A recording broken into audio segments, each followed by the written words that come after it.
എൻ്റെ പേര് ഇബ്രാഹിം റുഷാൽ. ഞാൻ പഠിക്കുന്നത് MET തിരു സെൻട്രൽ സ്കൂളിൽ തിരൂർ ആലിഞ്ചോട്. ഞാനിവിടെ ഉണ്ടാക്കിയിട്ടുള്ളത് ഒരു റിമോട്ട് കൺട്രോൾ കാറാണ്. ഈ കാറിൽ 2 ബോർഡുകളാണുള്ളത്. ആ ബോർഡിൽ തന്നെ റിമോട്ടിൻ്റെ ബോർഡുമുണ്ട്, കാറിൽ വെക്കാവുന്ന ബോർഡുമുണ്ട്. റിമോട്ടിൻ്റെ ബോർഡ് സിഗ്നലിനെ ട്രാൻസ്മിറ്റ് ചെയ്യുകയും കാറിലുള്ള ബോർഡ് റിസീവ് ചെയ്യുകയും ചെയ്യുന്നു. റിമോട്ടിലെ ബോർഡ് എൻകോഡ് ചെയ്യുകയും കാറിലെ ബോർഡ് ഡീകോഡ് ചെയ്തുകൊണ്ട് ആ സിഗ്നലിനെ തിരിച്ചെടുത്തതിന് ശേഷം മോട്ടറിലേക്ക് കൊടുക്കുന്നു. പിന്നീട് ഈ ബോർഡ് നമുക്ക് കാണാവുന്നതാണ്.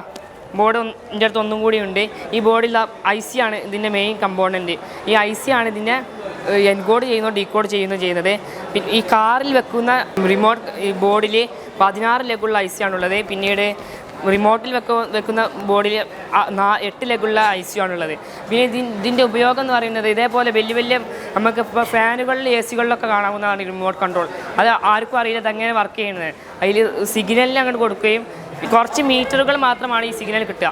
നമുക്ക് എന്ത് ചെയ്യാം, ഇപ്പോൾ കടലിലൊക്കെ ആരെങ്കിലും കുടുങ്ങിക്കഴിഞ്ഞാൽ ഇതേപോലെ വലിയ ബോട്ടിൻ്റെ ഷേപ്പിലുണ്ടാക്കിയിട്ട് നല്ല ഹൈ പവറുള്ള മോട്ടർ വെച്ചിട്ട് എന്ത് ചെയ്യാം, നല്ല പവറുള്ള റിമോട്ട് കൺട്രോൾ ആവണം. പിന്നെ നല്ല പവറുള്ള മോട്ടർ ആവണം. കുറച്ച് മീറ്റർ കുറച്ച് തോനെ പോകണം, കിലോമീറ്ററോളം പോകണതാകുമ്പോൾ ആരെങ്കിലും കടലിൽ കുടുങ്ങി കഴിഞ്ഞാൽ ഈ ബോട്ട് ഇട്ട് കൊടുക്കുക. ഇവിടെ എന്ത് ചെയ്യുക, നമുക്ക് റിമോട്ട് വെച്ച് കൺട്രോൾ ചെയ്യാം. ഇവിടെ അയാളെ രക്ഷപ്പെടുത്താവുന്നതാണ്. അതേപോലെ പല പ്രോജക്റ്റുകൾ ഈ റിമോട്ട് വെച്ച് നമുക്ക് കൺട്രോൾ ചെയ്യാം. ഫാന് കൺട്രോൾ ചെയ്യാം, ചെറിയ മിനി ഫാന്. പിന്നെ ഇപ്പോഴുള്ള ഫാനുകളിലൊക്കെ ഇതേപോലത്തെ ബോർഡാണ് വരുന്നത്. ഈ ബോർഡല്ല, ഇതേപോലത്തെ ഒരു റിമോട്ടിൻ്റെ ഒരു ബോർഡ് ഉണ്ടാവും. ഇതിലൊക്കെ മെയിൻ കമ്പോണൻറ്റ് എന്ന് പറയുന്നത് IC ആണ്. Okay, thanks.